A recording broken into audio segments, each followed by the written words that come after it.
ফিরে এলাম বিরতির পর। এবার আমরা যেদিকে চোখ রাখবো, ভারী বর্ষণে আবারও ক্ষতিগ্রস্ত সিকিম। সিকিমের জাতীয় সড়কে তিস্তার জল ঢুকে পড়ছে। রাজ্যে অবিরল বর্ষণ হচ্ছে, যার ফলে হঠাৎ আবারও দার্জিলিং যাওয়ার জাতীয় সড়কে তিস্তার জল ঢুকে পড়ছে। পাশাপাশি অনেক গাড়ি প্রাণের ঝুঁকি নিয়ে সেই পথে দার্জিলিং যাওয়ার উদ্দেশ্যে পাড়ি দিচ্ছে। যথাযথভাবে কেউ পারাপার করতে পারছে না, সেই ছবি আমরা সরাসরি দেখাচ্ছি নিউজ ভ্যানগার্ডের পর্দায়। ঠিক কেমন ভাবে ফুঁসছে তিস্তা। আবারও ভারী বর্ষণের ফলে কিন্তু রাস্তা পুরোপুরি প্লাবিত। সেই জল পেরিয়ে গাড়িগুলি চলাচল করছে। সেই জাতীয় সড়কের জলমগ্ন জাতীয় সড়কের ছবি আপনারা সরাসরি একদম নিউজ ভ্যানগার্ডের পর্দায় দেখতে পাচ্ছেন। আমাদের সঙ্গে রয়েছে আমাদের প্রতিনিধি জলপাইগুড়ি থেকে সৌভিক দত্ত। সৌভিক, ঠিক কি জানা যাচ্ছে, একটু বিস্তারিত জানাও, কি পরিস্থিতি বর্তমানে? দেখো, ফের কিন্তু পাহাড়ে ভারী বর্ষণের ফলে কিন্তু গত রাতে যেভাবে বর্ষণ শুরু হয়েছিল, যার ফলে সিকিম রাজ্যে কিন্তু অবিরাম যে বর্ষণ, যার ফলে হঠাৎ করে কিন্তু ফের তিস্তার জল কিন্তু বেড়ে গিয়েছে, জলস্ফীতি দেখা দিয়েছে। ফলে দার্জিলিং যাওয়ার যে জাতীয় সড়ক রয়েছে, সেই জাতীয় সড়কে কিন্তু তিস্তার জল ঢুকে পড়েছে। পাশাপাশি তোমাকে বলে রাখতে চাইবো, গাড়িগুলি কিন্তু প্রাণের ঝুঁকি নিয়ে রীতিমতো সেই পথেই দার্জিলিং যাওয়ার উদ্দেশ্যে সেই পথ দিয়ে যাতায়াত করছে। এই মুহূর্তে কিন্তু যে সমস্ত গাড়িগুলি যাতায়াত করছে, বেশিরভাগ কিন্তু পর্যটকদের নিয়ে যাতায়াত করছে, অর্থাৎ ঝুঁকিপূর্ণ ভাবে যাতায়াত চলছে।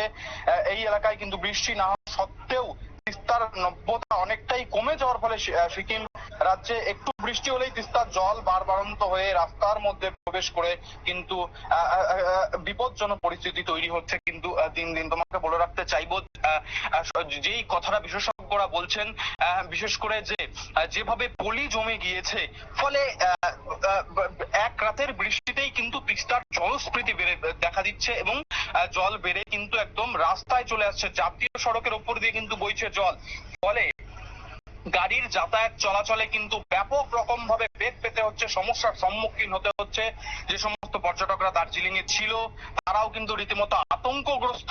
কারণ যেভাবে রাস্তার জাতীয় সড়কের উপর দিয়ে জল বইছে, তাতে যেভাবে ঝুঁকিপূর্ণ ভাবে গাড়িগুলি চলাচল করছে, তাতে করে কিন্তু পর্যটকরা স্বাভাবিকভাবেই তারা আতঙ্কগ্রস্ত। বলে রাখতে চাইবো, সিকিম পাহাড়ে এই অবিরাম বৃষ্টির পরে 10 নম্বর জাতীয় সড়কও কিন্তু দেখা গিয়েছিল যে কিভাবে ক্ষতিগ্রস্ত হয়েছিল। ফের 10 নম্বর জাতীয় সড়কের উপর দিয়েও কিন্তু ভয়াবহ দৃশ্য দেখা গেল।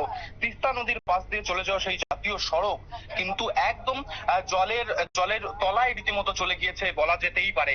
এবং তিস্তা বাজার সংলগ্ন এলাকায় যে সমস্ত বাড়িঘরগুলি ছিল, সেই বাড়িঘরগুলি কিছুটা বৃষ্টি কমায় স্বস্তি পেল। ফের এই যে এক রাতের বৃষ্টিতেই সেই সমস্ত বাড়িঘরগুলিতে কিন্তু জল ঢুকতে শুরু করেছে রীতিমতো। ফলে বলাই যায় যে পলি জমে যাওয়ায় তিস্তার কিন্তু হালকা বৃষ্টিতেই জলস্ফীতি দেখা দিচ্ছে এবং সমস্যার সম্মুখীন হতে হচ্ছে সাধারণ মানুষকে। যাতায়াতে কিন্তু 10 নম্বর জাতীয় সড়ক দিকে দিকে বিপজ্জনক পরিস্থিতি তৈরি হচ্ছে। একেবারে ধন্যবাদ সৌভিক। সৌভিক জানাচ্ছিল, তিস্তায় যে পলি জমছে, তার ফলে তিস্তার জল ধারণ ক্ষমতা কমছে ধীরে ধীরে। সামান্য বৃষ্টিতেই আবারও জলমগ্ন হয়ে পড়ছে তিস্তা, ফুঁসছে তিস্তা। পাশাপাশি যে সমস্ত আশেপাশের বাড়িঘর রয়েছে, রাস্তাঘাট রয়েছে, সবটাই কিন্তু জলমগ্ন।